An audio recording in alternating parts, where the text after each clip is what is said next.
皆さん、こんにちは。キスケです。ということで、フェスティバルの前半が、若干落ち着いてきたということで、新たに6体、5体か、6体、4体か、新キャラクターが追加されたと。で、GT ベジータの全開覚醒も来たし、わりかしね、環境が変わってくるんじゃないかということで、ここいらで全キャラ最強キャラランキングやっていこうと思います。毎度のごとくいいから神の10段階評価でつけていきます。そして貫突統一ランキングになります。そして大体このランク帯はこんなもんじゃないかっていう目安をつけてるので、その辺踏まえながらちょっとご覧になってもらえたらなと思います。ということで早速サクサクいきましょうか。E ランクから見ていきましょう。こちら E ランク、E ランクに関しては、前回のランキングと何ら変わりなくっていう感じです。もう全開覚醒をただ待つだけ。PVP で戦うのも厳しいし、特に強い能力もこれといって持っていないということで、E ランクかなっていう感じですかね。はい。じゃあもう最初の方はサクサクいきますよ。お次 D ランク見ていきましょう。こちら D ランク。D ランクも一緒ですね。E ランクとほぼ。何が違うのかっていうと、情報修正がされたキャラクターがちょろっといるっていう、感じではあるんやけど、それでも PVP で戦っていくのはちょっと心もとないと、厳しいんじゃないかっていうところで、D ランクにさせていただきました。はい。特にこれといって突っ込みたいキャラクターもいないですね。ということで、お次 C ランク見ていきましょう。こちら C ランク、若干多いね。この C ランクに関しても、D ランクと同様情報修正されたようなキャラクターと、実装時期はそんなに古くはないんやけど、今の PVP じゃ厳しくねっていうキャラクターがちらほらいるかなと。例えばブロリー&チライとか、タピオンとか、この辺は古いっちゃ古いんやけど、この辺のね初期ピッコロとか、ギニューとか、この辺と比べるとそこまで古くないキャラクターではあるんやけど、やっぱりねそこまで強くない。ステータスも高くないし、能力もこれといってパッとしないんで、こんなもんなのかなって感じですね。ということで C ランクでした。お次 B ランク見ていきましょう。こちら B ランク。B ランクになってくるといけそうですね。 PVP でなんとか。ただね、そのリーダー枠が実装されたことによって、この辺のキャラクターたちの価値がちょっと下がっちゃったというか、例えば今までこの復活ご飯いますよね。劇場版パーティーの黄色枠持ってなくて、仕方なく劇場版の黄色枠をこいつにしてた。で、たまに使うと刺さってくれるっていうキャラクターだったと思うんですよ。ただリーダー枠が実装されたことによって、黄色持ってないんやったら別のタグから黄色持ってくりゃいいっていうことになっちゃったんですよね。例えば劇場版パーティーに赤腕ご飯入れちゃおうみたいな、そんな機能が実装されたんで、厳しいかな。使われることはもうほんまに全開覚醒する、もしくは純粋に Z アビリティ枠で採用してあげるっていうぐらいでしかほとんど使い道がなくなったのかなって思います。全開覚醒してほしいキャラクターは、そうね、なんかいるかな。いないね。別に、ゴルフリとか、この辺変身ゴールデンフリーザとか、この辺全開覚醒したら、未だ不遇の悪の系譜あたりがちょっと戦えるようになるんじゃないかなとは思います。ということで B ランクでした。ではお次 A ランク見ていきましょう。こちら A ランク。A ランクもB ランクと似たようなもんなんですが、B ランクよりかははるかに強いのかなって思います。で、よいしょよいしょ刺さるタイミングがあるのかなっていうキャラクターが多いかな。プラス、Z アビリティとしても使っていける。例えばこの変身21号なんてね、人造人間とか再生パーティーの体力上げとして重宝するし、まあこの紫の全開覚醒のご飯2なんて、赤紫染めの今月パーティーの全開アビリティ枠として、まあ、採用もできるしっていう感じかな。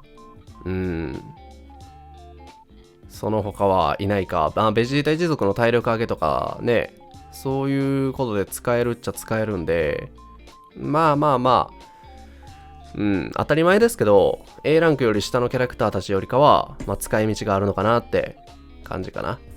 ただ、この辺りから全開覚醒すれば結構面白いことになるんじゃないかなと思ってて、例えば、交代禁止のベジータブルーとかさ、覚醒してステータスが上がるだけで、縛って落としきるっていう動きができそうなんで、これも結構面白そう。で、あとは、変身ベジットとかね、こいつ、バニシング回復持ってるんで、まあ結構翻弄できたりするんじゃない？射撃アーマー持ちの必殺技もあるし、特殊圧も強いしね。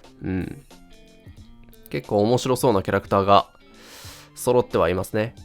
下のランク帯よりかはやっぱり面白い能力が1つや2つ持ってる印象が強いキャラクターたちが、まあ、A ランクに密集したという形になります。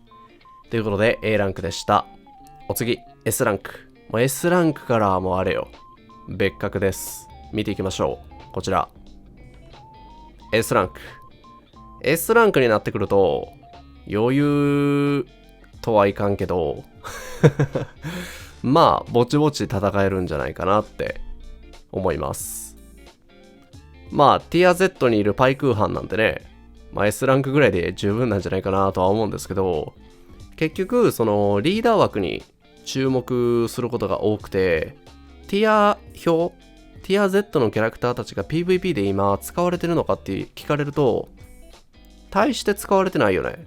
パイクーハンもほぼ見ないし、ティア Z のキャラクターがなんか賑わってるとは思えない。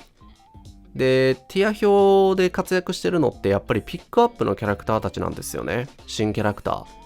普通によだめ 20% とかそのあたりに乗ってくれるんで、新キャラクター引きゃ新キャラやから強い、プラスピックアップのバフが乗ってくれるっていうことで、やっぱりね、ティア Z からなんか C ぐらいまでは特に必要なかったんじゃねっていう、もうちょい上げてもよかったんじゃないかっていうレベルかな。もうちょいよだめアップと防御力アップがまあパーセンテージが高ければもうちょい使われとったのかなって正直感じますね。ただまあこのあたりもね、しっかり無料キャラクターとかいるんですよね。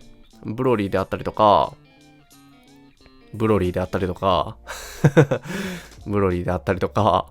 まあこのあたりもね無料でゲットできるし、まあワンチャン劇場版パーティーの赤紫枠とかで使っていけるとは思うんで、まあ序盤あたりは。なので、わりかし良心的なのかなっていう。カカロットとかもね、無料ですよね。で、あとはこのスーパーベジットが、覚醒は決定してるんですが、どういう能力になるのかっていうところが非常に楽しみになってきたんじゃないかなと思います。ワンチャンこのあたりから覚醒してもおかしくないと思うんだよな。まあベジットは確定でしょ。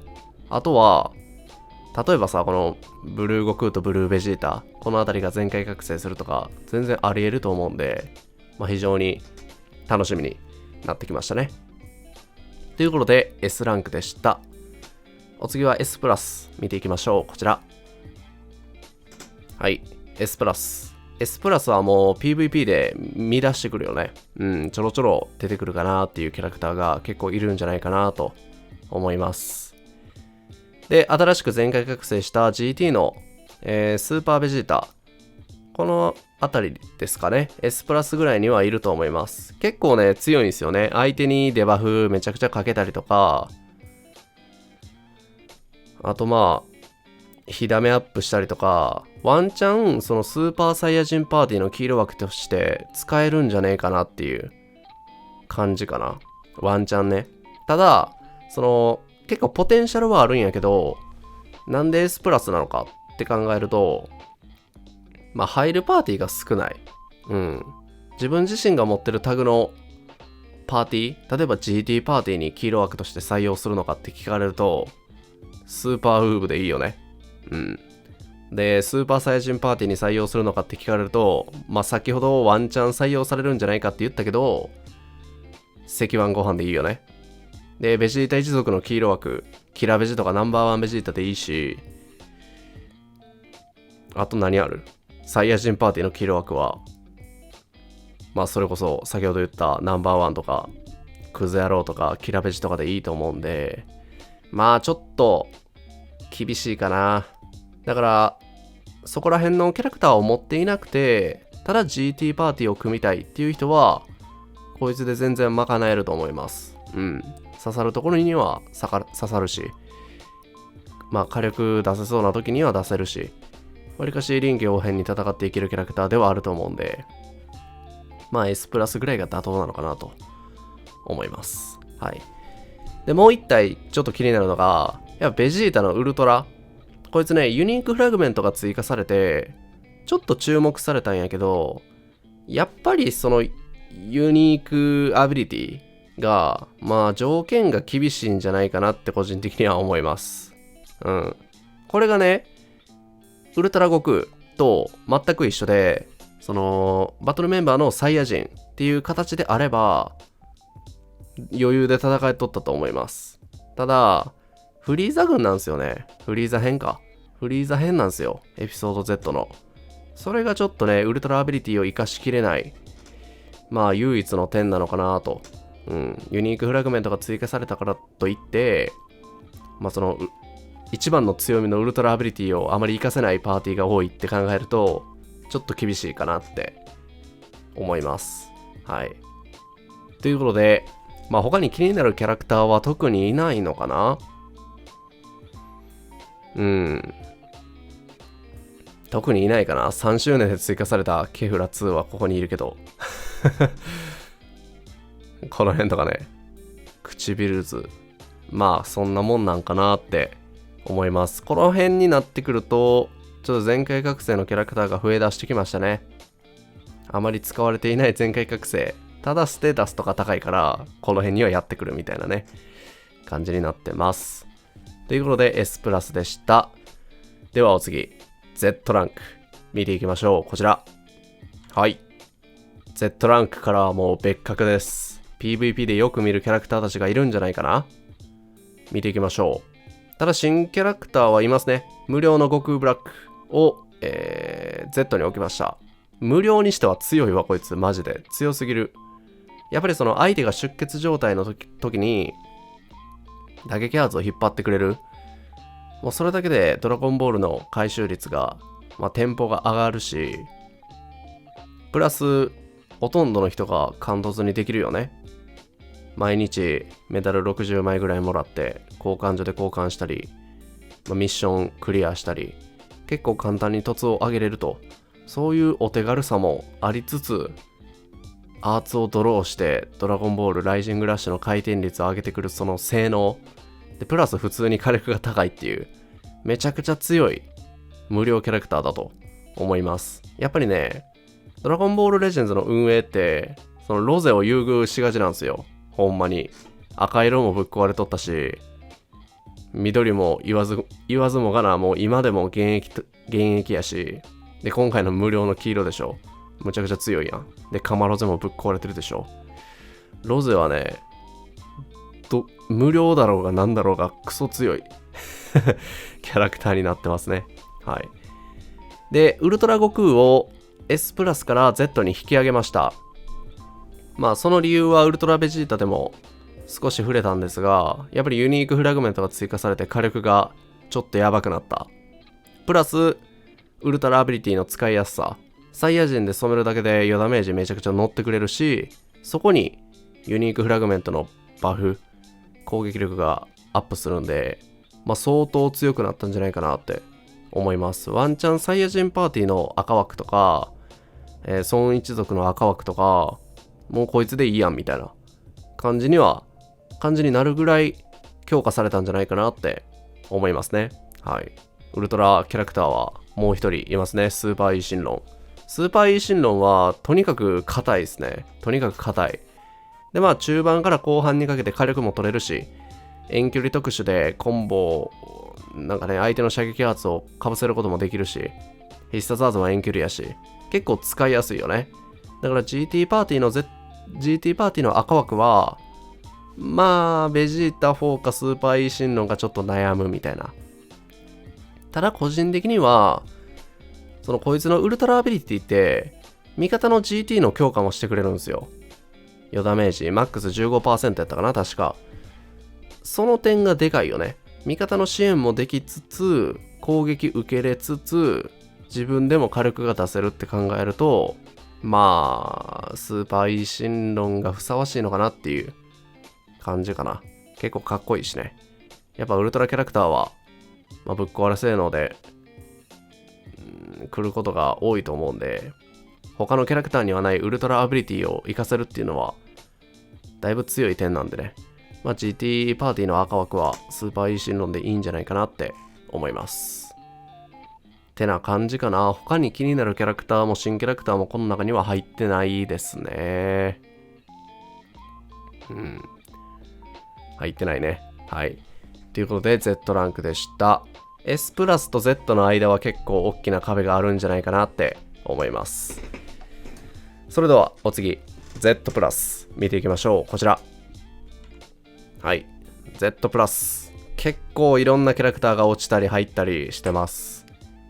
まず、ランキングが上がったキャラクター。前回覚醒のザマス。前回のランキングではね、確か Z だったんですよ。それを上げました。Z プラスに。めちゃくちゃ強いわ。硬いし、打撃カバチェン持ってるし、特殊でコンボを終わらせることもできるし、試合中盤から後半にかけての火力がえげつないし、とにかく強いと思います。で、結構な人が高突で使ってるし、で、無料で覚醒もできるから、PVP で当たること結構多いでしょ。普通に強いよね。ということで Z プラスに引き上げたという感じですね。そしてリミテッドのパーフェクトセルを神から Z プラスに下げました。はい。まあ理由は、ちょっとユニークゲージが使いづらい。ユニークゲージが使いづらいっていうのと、まあ特殊アーツが若干の癖を含んでるっていう感じかな。この前ね、パーフェクトセルはもうオワコンなのかみたいな動画を撮影して投稿したところ、まあコメント欄でもめちゃくちゃ賛同の声が多かった。プラス、特殊アーツが弱すぎると、いう声が結構多かったんですよね。で、フルで火力を上げるためには気力をずっと食べ続けないといけないっていうのもなかなか難儀な話やし、そんなことをしなくても火力 110% ぐらい上がるキラベジとかもそもそもいるし、ユニークゲージつくんやったらもうちょい火力ぶち上げて、ユニークゲージマックスにした時の恩恵を爆ハードにしてあげるっていう点がまあなかなか良かったのかなとは思うんですが、評価が落ちましたね。実装当初よりは。はい。そしてお待たせしました。フェスティバルで追加された新キャラクターブロリーとザマス悟空ブラックアシストが Z プラスにいます。はい。まあちょっとブロリーは悩んだんやけどね。ブロリー悩んだんやけど、このキャラランキングを取る前にブロリー結構使ったんですよ。みっちりと。劇場版パーティーとかで。そしたら、こいつも前回覚醒のザマス同様、試合の中盤から後半、とてつもない火力が出ます。こいつの能力がね、相手が射撃とか打撃とか使うたんびに余ダメージがどんどん上がっていくんですよ。で、上限 60% の消去負荷。これはね、やばいよ。やばいよ。で、そもそも試合が始まると余ダメ 80% ぐらい乗るし、必殺アートの火力も高いし、メインアビリティで、特殊カバチェン無効プラス打撃圧をドローしてくれるんで、まあ、ほんまにシンプルに使いやすいアタッカーっていう印象があるかな。で、そもそも結構硬いっていう。で、今の環境多いサイヤ人に対しても特攻を持ってるんで、まあさすがに Z プラスなんじゃないかなっていう。だから劇場版とか、強大な敵パーティーでメタルクーラー使うんやったら、ブロリーでいいと思います。はい。そして、はい。ザマス悟空ブラック、アシスト。こいつに関しては、超強いね。超強い。未来パーティーの緑枠は多分結構な人が悩んでると思うんですよね。変身悟空ブラックにしようか、ザマス&悟空ブラックにしようか。ただ個人的にはザマスの方が強いんじゃないかなと思ってて、まあそもそも他のキャラクターでアタッカー担えるんですよね、未来パーティーって。それこそホープソードも追加されたし、カマロゼもいるし、阪神崩壊ザマスもいるし、石腕ご飯もいるし、アタッカーは十分いるんですよ。こういうね、ザマスのような特殊なキャラクターが1体いてくれると、試合がすごい運びやすい。特殊アーツ1回使うと、バニッシング奪えるでしょ。で、必殺アーツ当てるとドラゴンボール破壊できるでしょ。で、試合序盤から中盤ぐらいまではしっかりとがっつり攻撃を受けてくれる。それだけで、だいぶ今の環境需要あるのかなって思ってるんで、さすがに未来の緑枠は、まあ人によるか。個人的にはザマスの方がいいんじゃないかなっていう。で、自分からもガンガン攻めたい。攻め倒したいっていう人は悟空ブラックが結構おすすめかなって思いますかね。はい。っていう感じかな。新キャラクターと新覚醒もここに全部入ってるよね。新覚醒はないか。まあ、ザマスが繰り上げっていう感じで、パーフェクトセルが繰り下げ。で、新規のキャラクターとしてブロリーザマスがここに採用されるっていう形です。はい。さすがに神まではいかんかなって感じかな。ということで、Z プラスでした。そして最後、ゴッドランク。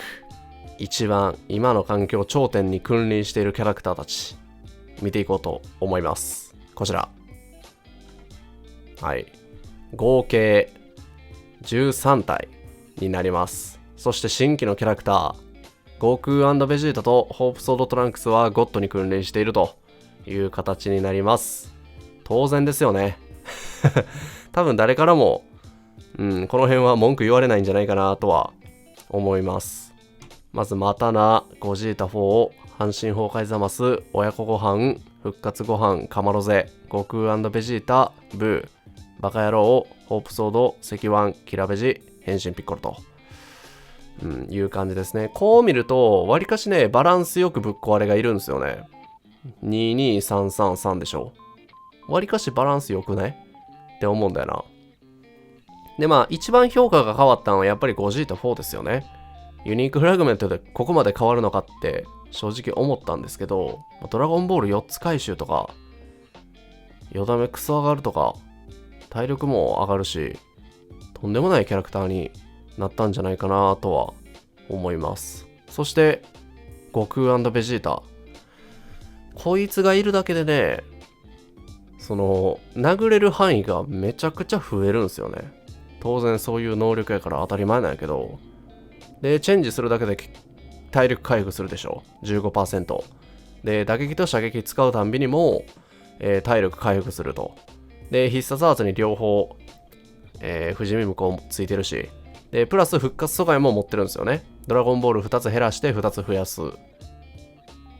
で、時止めに使える特殊アーツ。チェンジするとドロ速アップ。言うことなしでしょ。マジでぶっ壊れてると思うわ。ワンチャン、悟空ベジータを採用するパーティーがあれば、赤色採用しなくていいんじゃないかなって思うぐらい強い。で、そこそこ硬い。で、射撃カボチェンも打撃カボチェンも持ってるんで、言うことなし、環境トップ、めちゃくちゃ強いです。はい。で、入るパーティーもめちゃくちゃ幅広いと。2人いるからね。まあ、文句なしのぶっ壊れキャラクターなんじゃないかなって思います。そして、ホープソードトランクス。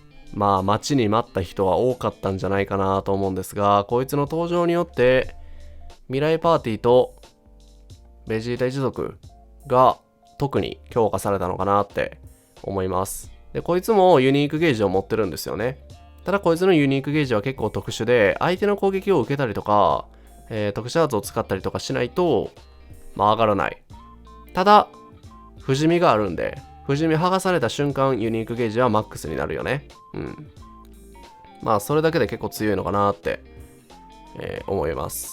で、ユニークゲージが最大になると、敵の気力を60減少するんですよね。これがね、地味に強い。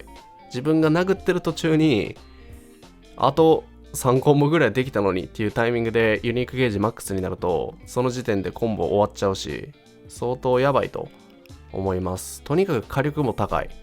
殴っていける不死身キャラクターっていうことで、ぶっ壊れよ。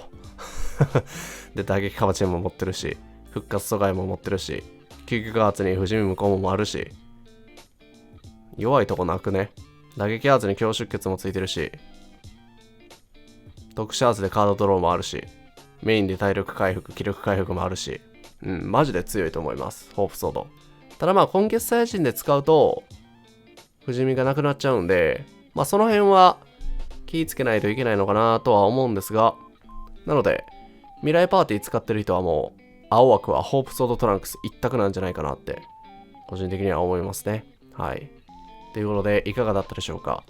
新規キャラクターは、すごい上位に、個人的には食い込んでると思ってるんで、今回のガシャ、フェスティバルの前半のガシャ、まだ後半あるからね、ちょっと悩んでるって人はいると思うんやけど、3倍なんでね、1800もらえるんで、凸を置いたい人は今のうちに追っとくのが多分賢いと思います。文句なしで強いと思います、今回の新キャラクターたちは。